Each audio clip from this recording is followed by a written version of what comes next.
한번 같이 기도하겠습니다. 사랑하는 하나님, 우리의 삶 속에 가장 지저분하고 가장 더럽고 가장 변하기 힘든 것이 우리의 마음입니다, 주님. 그렇기 때문에 우리가 그것을 하나님 앞에서 변화하기 위해서 하루하루를 하나님 앞에 기도하며 애쓰며 말씀대로 사는 것을 연습하며 하나님 그렇게 살아가는 저희의 모습을 하나님께서 바라보아 주옵소서. 주님, 우리가 그렇게 살아가 볼 수 있도록 도와주옵소서. 사랑하는 하나님, 그래서 우리 주님 앞에 섰을 때에 내가 착하고 충성된 종이었구나, 하나님 앞에 그런 이야기 들을 수 있는 주님의 사람 되도록 아버지께서 도와주옵소서. 모든 말씀 우리 주님 예수님의 이름으로 기도드립니다. 아멘. 하나님께서 우리에게 주시는 말씀 함께 읽습니다. 마가복음 11장 11절부터 19절까지의 말씀입니다. 마가복음 11장 11절부터 19절까지의 말씀. 우리 같은 목소리로 함께 읽도록 하겠습니다. 함께 읽습니다. 시작. 예수께서 예루살렘에 이르러 성전에 들어가사 모든 것을 둘러보시고 때가 이미 저물매 12제자를 데리시고 베다니에 나가시니라. 이튿날 그들이 베다니에서 나왔을 때에 예수께서 시장하신지라. 멀리서 잎사귀 있는 한 무화과 나무를 보시고 혹 그 나무에 무엇이 있을까 하여 가셨더니 가서 보신즉 잎사귀 외에 아무것도 없더라. 이는 무화과의 때가 아님이라. 예수께서 나무에게 말씀하여 이르시되 이제부터 영원토록 사람이 내게서 열매를 따먹지 못하리라 하시니 제자들이 이를 듣더라. 그들이 예루살렘에 들어가니라. 예수께서 성전에 들어가사 성전 안에서 매매하는 자들을 내쫓으시며 돈 바꾸는 자들의 상과 비둘기 파는 자들의 의자를 둘러엎으시며 아무나 물건을 가지고 성전 안으로 지나다님을 허락하지 아니하시고 이에 가르쳐 이르시되 기록된 바 내 집은 만민이 기도하는 집이라 칭함을 받으리라고 하지 아니하였느냐. 너희는 강도의 소굴을 만들었도다 하시매 대제사장들과 서기관들이 듣고 예수를 어떻게 죽일까 하고 꾀하니 이는 무리가 다 그의 교훈을 놀랍게 여김으로 그를 두려워함일러라. 그리고 날이 저물매 그들이 성 밖으로 나가더라. 아멘. 예수님이 예루살렘에 들어가시고 난 다음 날의 이야기를 우리에게 말해주고 있지요. 예수님이 예루살렘에 입성하신 다음 날 우리는 성경 안에서 가장 난해한 구절 중에 하나를 마주치게 되는 것 같습니다. 일단 예수님이 베다니로 가셨다라고 이야기하시는데 여기서 베다니라는 곳에는 누가 사는 곳이었나 하면 베다니는 나사로가 살던 곳이었습니다. 나사로와 마르다와 마리아가 살던 곳. 그래서 예수님께서는 거의 예루살렘에 오시면 거의 베다니에 가셔서 지내시고 하셨던 예루살렘하고 베다니하고는 걸어서 이제 다닐 수 있는 그런 거리였기 때문에요. 그렇게 베다니로 가셨다가 아침에 이제 예루살렘으로 다시 돌아오시는데 문제가 생기는 겁니다. 이는 무화과의 때가 아님이라라는 이 구절로 인해서 예수님께서 무화과의 때가 아니어서 열매가 없는데도 이 무화과 나무를 저주하고 있는 모습을 우리가 보기 때문에 그렇습니다. 성경 안에서 가장 난해한 본문 중에 하나입니다. 이해가 잘 안 되는, 이거 어떻게 이해해야 되지? 라는 생각이 드는 그런 본문입니다.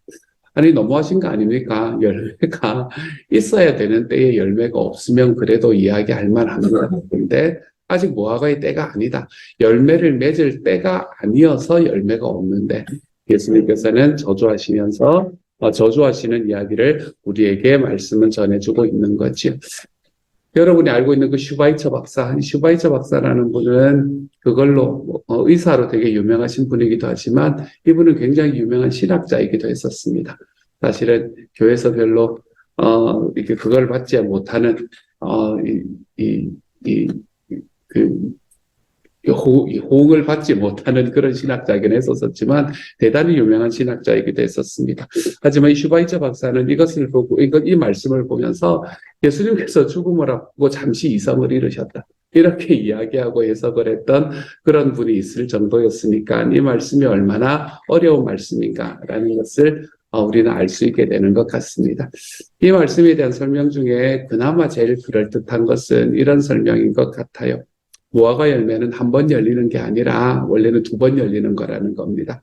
그래서 원래는 작은 열매를 먼저 맺고 그 다음에 잎사귀가 무성해지고 난 다음에 이제 제대로 된 열매를 맺게 된다. 우리 무화과 나무 보면 왜 요만한 열매 맺혀져 있다가 오랫동안 가서 이만한 열매로 바뀌는 거 여러분 보신 적 있지 않습니까? 그렇죠?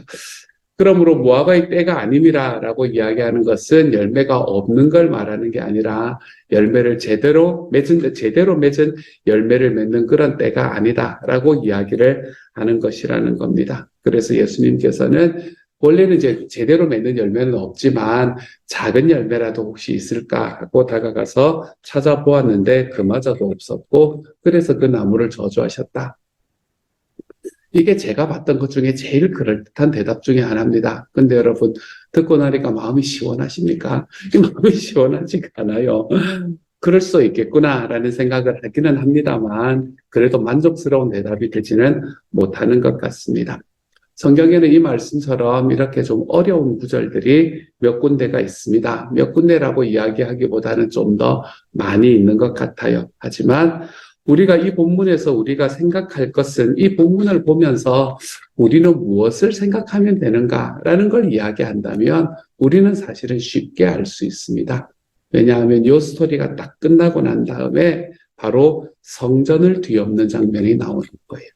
그럼 이건 뭘 이야기를 하는 건가 하면 열매를 맺지 못하면 심판을 받는다라는 이 메시지를 전한 이후에 이 잎사귀는 무성한데 열매가 없는 나무 이거는 당시의 이스라엘을 이야기하는구나 라는 것을 우리는 오늘 우리가 읽은 이 두 본문을 연결해서 보면 우리는 그 의미는 분명히 알 수 있게 됩니다. 왜 무화과 나무를 사용하셨을까? 잘 모릅니다. 어떤 의미로 그것에게 저주하셨을까? 잘 모르지만 예수님께서 저주하신 이 무화과 나무는 결국 열매를 맺지 못하는 이스라엘을 이야기하고 있는 거구나. 열매를 맺지 못하는 자기의 백성을 이야기하는 거구나라는 것 정도는 우리는 쉽게 알 수 있게 되는 것 같아요.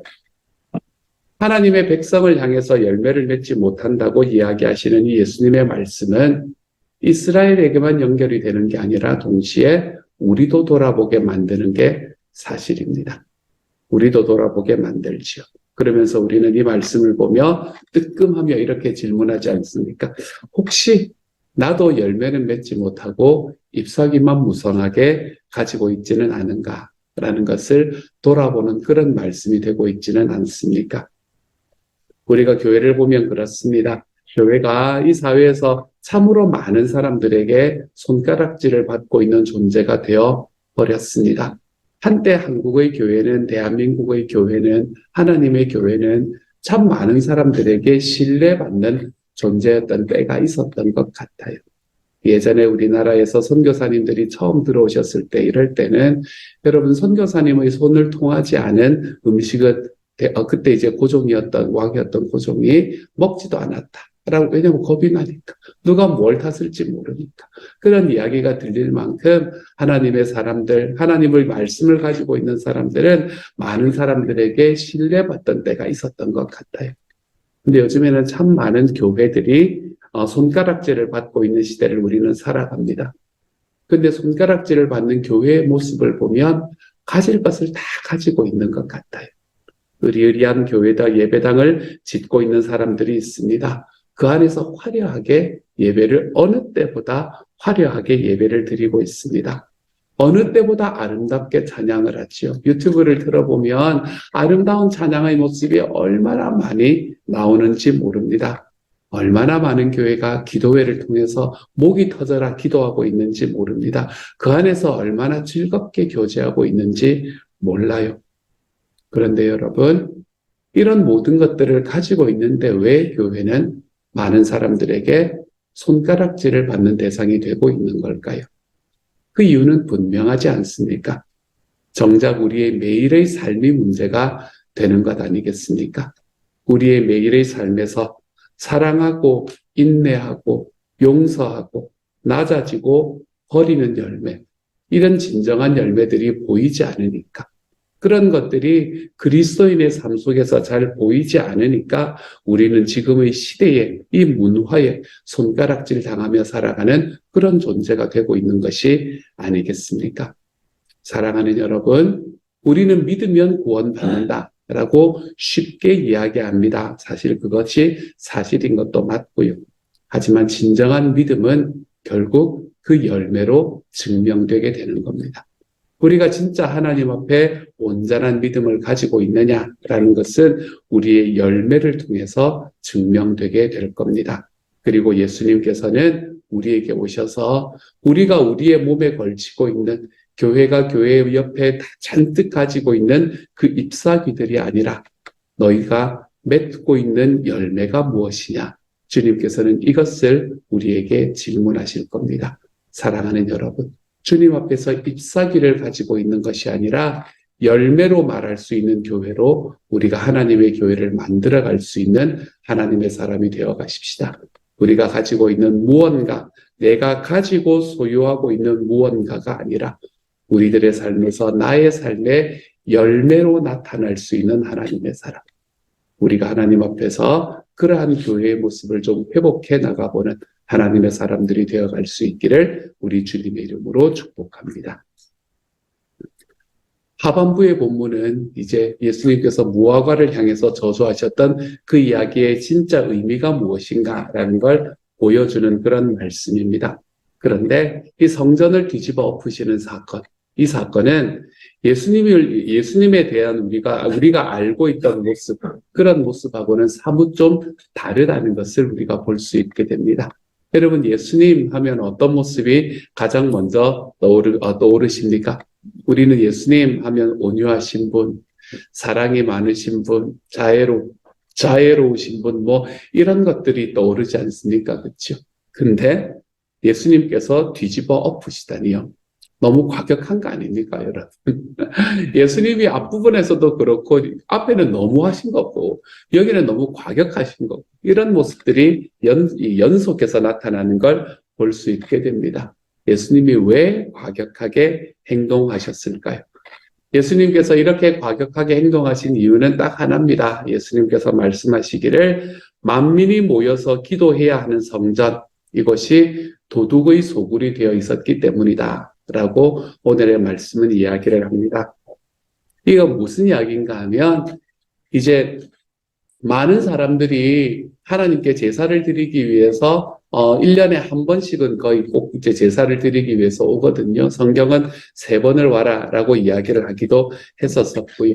그런데 이제 그곳에서 제사를 드리러 성전으로 오는데 뭐를 데리고 오기가 쉽지가 않아요. 자기가 제사를 드릴 때 쓸 그 제물들을 데리고 오는 게 쉽지가 않은 거예요.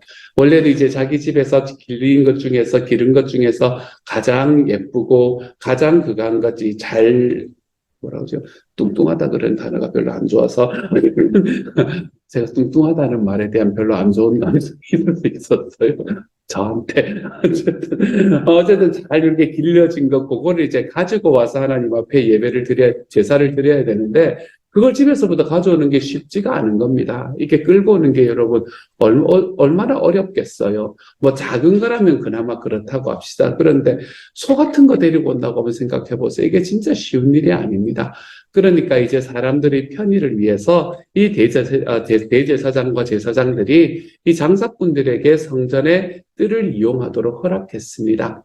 그래서 사람들은 그냥 맨몸으로 와서 그곳에 와서 이제 있는 거, 거기서 파는 것들을 사서 거기에서 제사를 드릴 수 있도록 허락을 해 줬지요.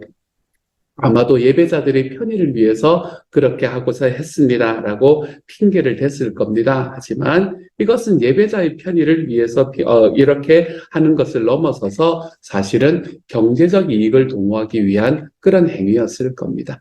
그곳에 들어오는 요즘에 왜 파머스 마켓 들어가려도 돈 내고 들어가는 시대 아닙니까? 그렇죠?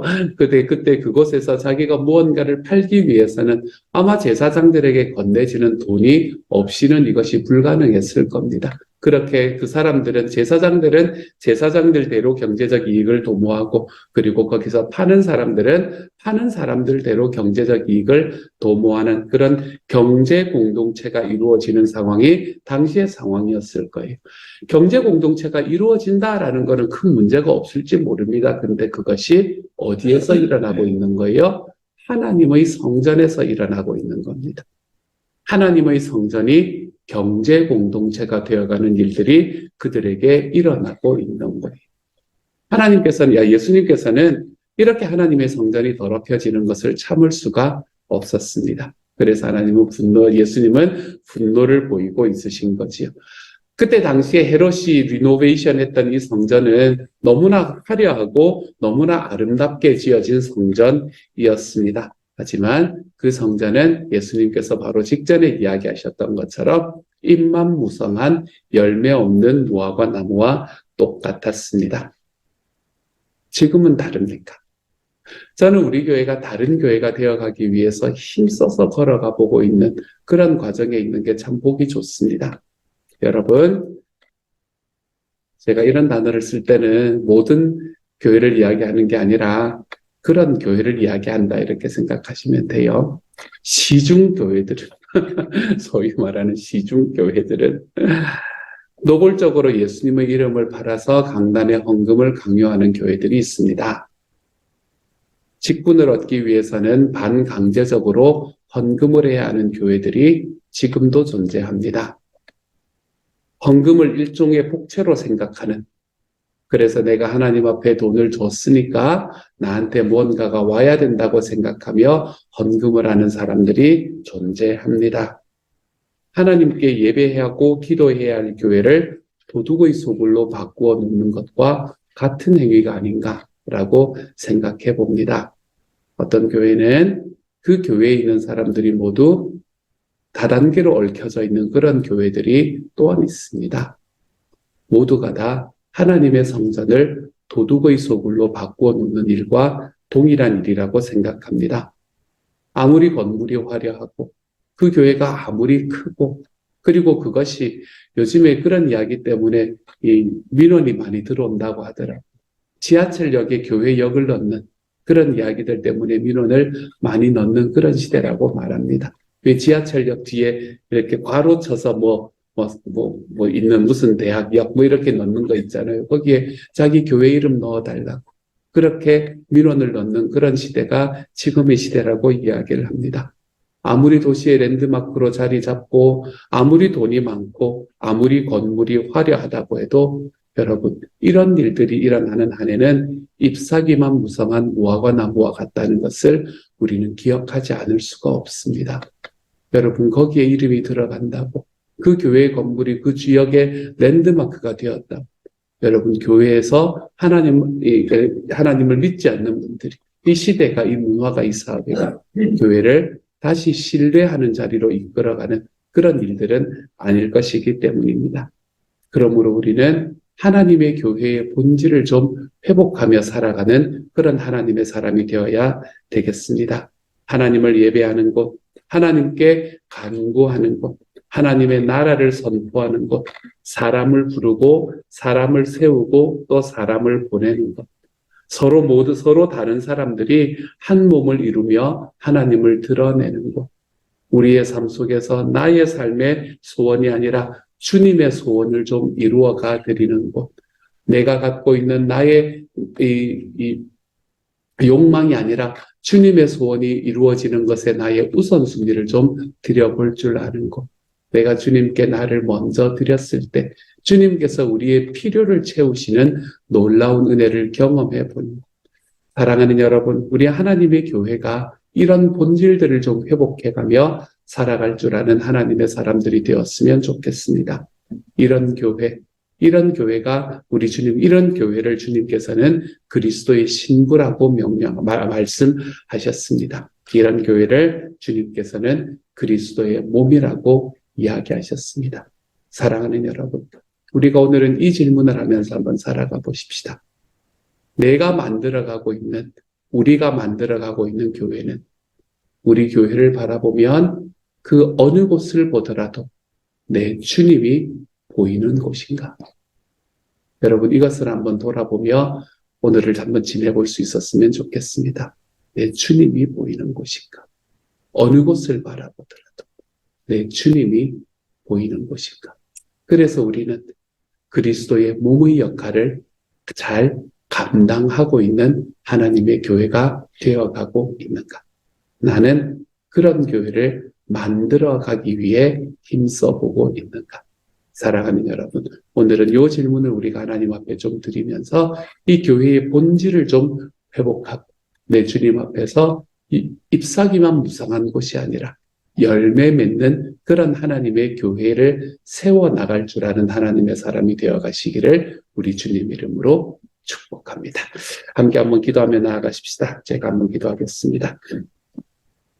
사랑하는 하나님, 오늘의 말씀에서 무화과 나무를 향해서 저주하신 것도, 그곳에 성전에 들어와 있는 상들을 엎어버리신 것도 모두가 하나님께서 말씀하신 교회의 본질을 회복해 하시려는 예수님의 그 안타까운 마음, 그 마음에서 나왔다는 것을 바라보았습니다.